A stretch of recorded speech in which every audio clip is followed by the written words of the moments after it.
Hello everyone. So today I'm gonna talk about this latest Codeforces challenge. I have been taking part in this one after a really long time. So I was only able to solve two of the problems. The third one I made some mistakes and I was able to only solve it after the contest. But I can go over my thought process and solutions for it. So the first one is looks pretty simple. So what we need to do is we are given two arrays a and b. Now we can make swap between a and b. The position should be ith position. So if it's like the array is like a is 1 2 6 5 1 2 and the second array is this, so you can only swap 1 and 3, or you can swap 2 and 4, and you cannot swap like 2 with 5 because the position changes. So what you need to find is max. You need to find the minimum possible value of max of the array A and what is the max of array B, and then a product of both of them, both of those values, right? So one thing to notice here is that whatever the value is, the maximum, the one maximum value that will come out will be the maximum of both the arrays, right? Like if you combine both the arrays, the maximum is 6. So we know that that is gonna be in our product for sure, because either this 6 will be part of A or either 6 is gonna be part of array B. So the max will come out, one part of the max will come out to be 6. Now how can we minimize the other one? The greedy way would be that we just swap those values in array A which are always the small values. Like for example, when we see let me open up, oops, image size.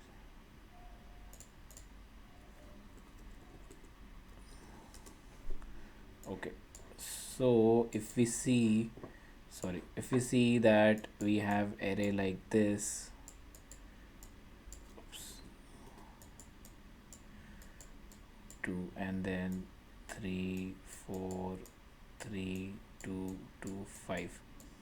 So I'm keeping array as the array with all the small values. So let's say I come at the position I equal to 0. So I have 1 and 3. So I just keep it as it is. Now I come to 2 and 4. I keep it as it is because 2 is less than 4. I come at this position. Now 6 is greater than 3. So I swap these two. Similarly 5 2, I swap these two. I keep as it is. I keep as it is. So after the swaps, my array looks like 1 2 3 2 1 2, and the bottom array B looks like 5. This one will be 2 5. So max out of this will be 3, max out of this will be 6. And you can see that you cannot reduce. So as we said that one of the max values of this whole array will be 6 because that is the maximum value. The least minimum value that we can reach for the other array would be 3, because that's how we can greedily swap between them. So yeah, that was the question A, and that's how I solved. Like I greedily swapped and made array A as the smallest array. Moving on to problem B. Okay, yeah, so this is an interesting problem. So for this one, what I did actually is, wait, let me open up a new one.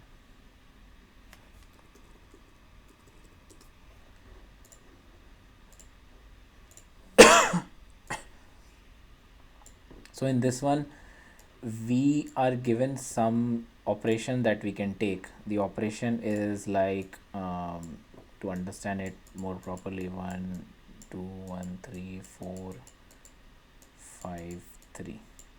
Okay, so the operation says like we have to take two values L and K. Now don't worry about how we come up with these value.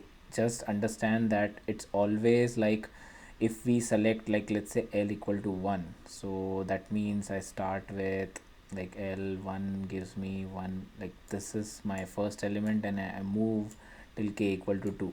So I take these two elements between the range L and K.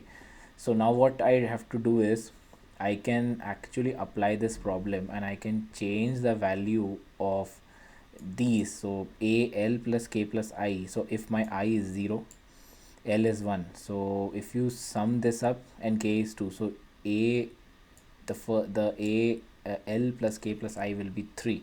So basically I'm just putting this 3 on this 2 and this 4 on this 1, right?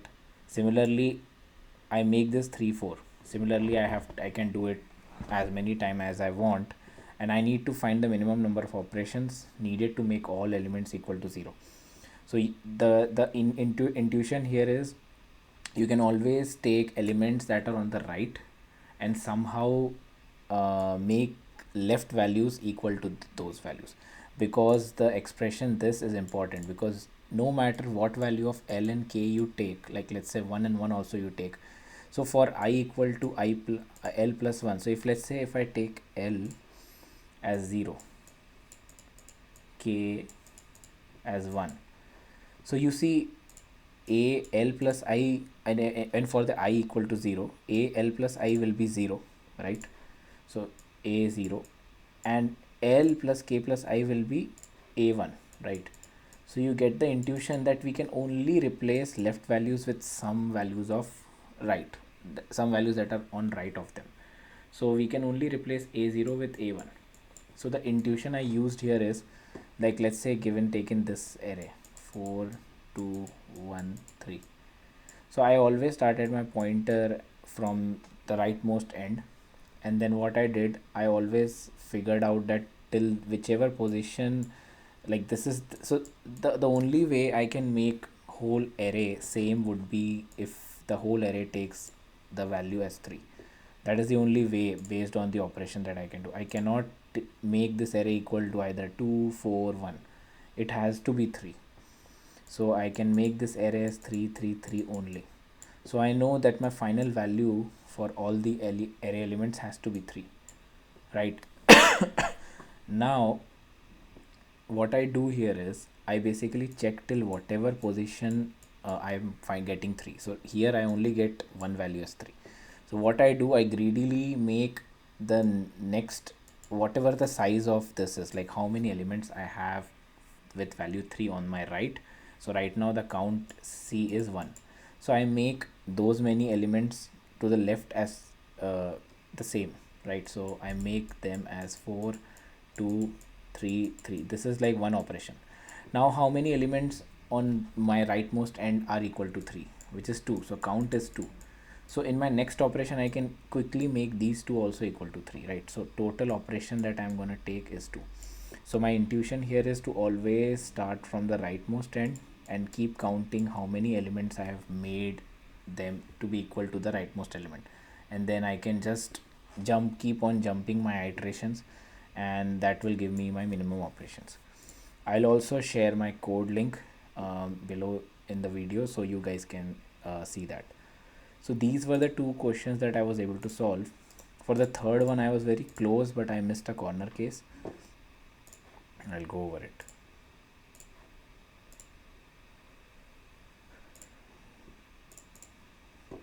So here what we need to do is, you are given n, so n is gonna be power of 2. So let's start with 4, right? So you have array containing, you know that the array contains these values. Now you're given a value k, so you need to form pairs between these values. So obviously there will be two pairs in this case, and the pairs, the AND of all the pairs, and if you sum them all, should be equal to k. So let's say if k equal to 0, so what we can do, we can take 0 and 3 as one pair, 1 and 2 as one pair. If you do AND between 0 and 3, it's going to be 0. If you do an AND between 1 and 2, it's going to be 0. So am I right? Yeah, okay. So and then when you sum this up, it's going to be 0. So that is what we need to find. So what I did here was, if you see, there is a pattern. So the pattern is, like whatever the value is, like let's say the n is equal to 8.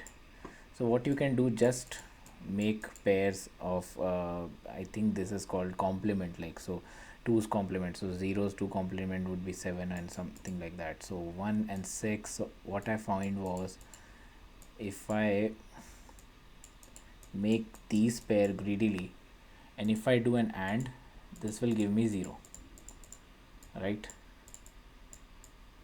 So for k equal to 0, this is sorted. Like, okay, I know that I can just greedily do, I can take 2 pointers from the end of my strip. So I have numbers between 0 and 7. I take 2 pointers, I just keep making pairs, and I increment my starting pointer and I decrement my end pointer, and I have 4 pairs.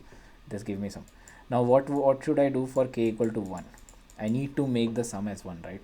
So what I did here is simply replacing, swapping 0 and with 1 would give me that answer. Why? Because 1 and 7, because 7, the good part about 7 is all the bits are set. So no matter what number and you try with it, you will get that number only, right? And the 0, good part with 0 is if you AND 0 with any number, it's going to give you 0.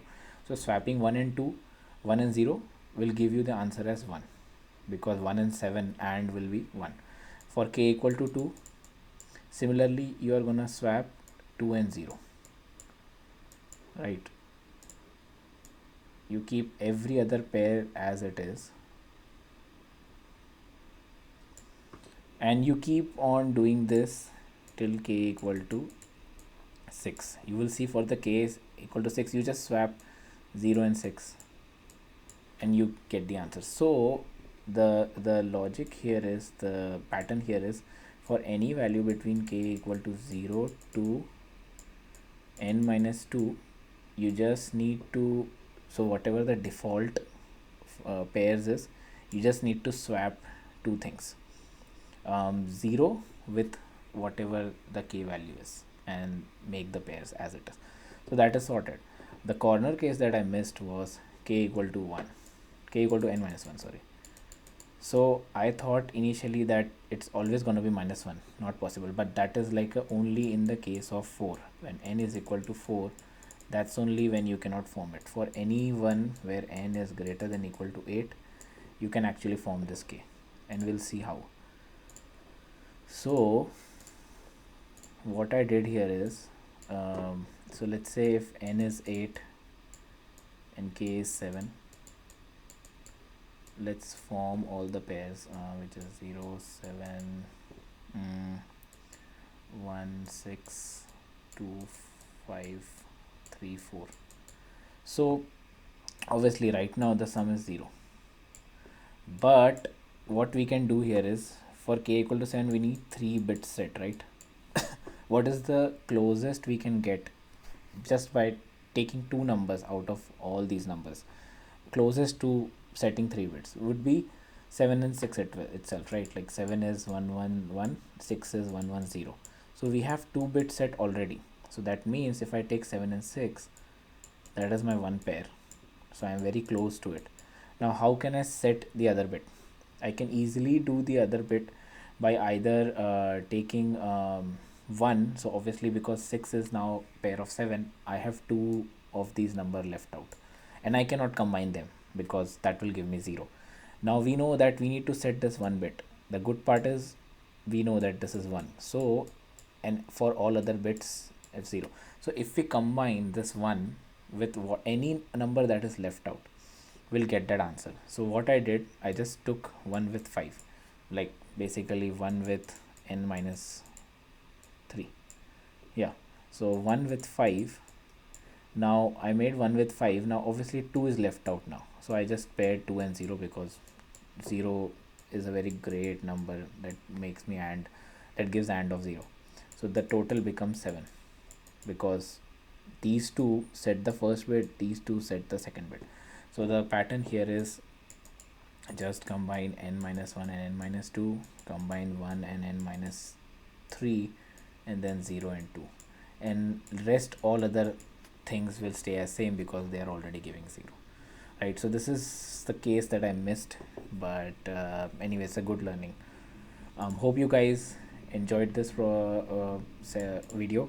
I wasn't able to solve any other problem. I didn't get a chance to look at it also, but I'll try to give some time. My work has been hectic, so I am not getting much time to solve these problems. If you guys like this video, please give me a thumbs up and subscribe to my channel. Thanks everyone.